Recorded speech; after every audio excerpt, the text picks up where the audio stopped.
ഒരെണ്ണം ചെയ്തായിരുന്നു. അത് ഇതല്ല, അത് പാമ്പിനെ കുറിച്ച് തന്നെ. പക്ഷേ ഈ കടി അന്ന് മരണം സംഭവിച്ചില്ല. അതെൻ്റെ കേസിൻ്റെ പുറത്ത് എൻ്റെ പേരിൽ കേസ് എടുത്തായിരുന്നു വനംവകുപ്പ്. അതായിരുന്നു കോഴിക്കോട് മെഡിക്കൽ. അപ്പോൾ അതായിരുന്നു ചെയ്തത്. അപ്പോൾ അതുകൊണ്ട് ഇവിടെയൊക്കെ എന്ത് പാമ്പുണ്ടാകുന്ന സ്ഥലമെന്ന് അറിയാം. ഞാനിവിടെ ഒരു പാമ്പിനെയും കണ്ടിട്ടില്ല. ഈ സ്ഥലത്ത് ഒരു പാമ്പിനും ഞാൻ കണ്ടു. ഇവിടെ ആയിരക്കണക്കിന് പാമ്പുണ്ട്. ഇതൊക്കെ എവിടെ പോയെന്ന് വെച്ചാൽ എനിക്കൊരു പിടിയില്ല. അതൊക്കെ എങ്ങനെ നശിച്ചു ചോദിച്ചാൽ അതൊരു പിടിയില്ല. എന്നാൽ അതിനെ തിന്നുന്ന പക്ഷികളൊന്നും ഇവിടെ ഇല്ല. പണ്ട് നീർനായ ഉണ്ടാകത്താണ്, നീർനായൊന്നും കാണാൻ പോലും ഇല്ല. ആയിരക്കണക്കിന് നീർനായ ഉണ്ടാകത്താണ്, ഒന്നുമില്ല, എല്ലാം നശിച്ചു. പക്ഷേ പാമ്പ് എവിടെ പോയെന്നത് ഒരു പിടിയില്ല. എല്ലാ സ്ഥലത്തും കയറും പാമ്പുകൾക്ക്. അങ്ങനെ ഒരു സർപ്പം പണ്ട് പറയുമായിരുന്നു. പണ്ട് നമുക്ക് അന്ന് ചെയിലും മാർബിളും കണ്ടുപിടിച്ചിട്ടില്ലായിരുന്നു.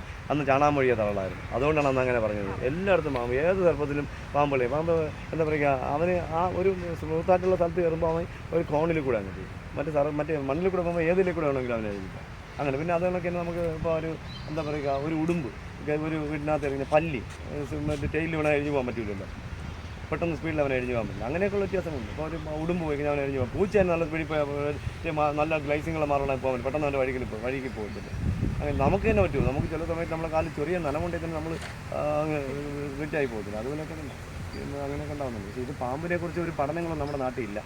പിന്നെ പാമ്പുകളുടെ എണ്ണം വളരെ കൂടിയിട്ടുണ്ട്. അത് തുറന്നു വിടുന്നതുകൊണ്ട് മാത്രമാണ് കൊണ്ട് ഒരുപാട് ഒത്തിരി പേര്, എനിക്കറിയാവുന്ന ഒത്തിരി പേരുണ്ട്. നൂറുകണക്കിന് പാമ്പുകളെ ബൈപ്പാസിൻ്റെ സൈഡിലൊക്കെ കൊണ്ട് തുറന്നു. ഇതൊക്കെ അപകടങ്ങളല്ലേ. പാവപ്പെട്ട ബംഗാളിലൊക്കെ രാവിലെ നടന്നു പോകുന്നു, രാവിലെ കാൽനടത്തക്കാർ പോകുന്നു. ഇവർക്കൊക്കെ അപകടങ്ങൾ ഉണ്ടാകുന്നു. ഇതൊരു വാർത്തയാവുന്നില്ല.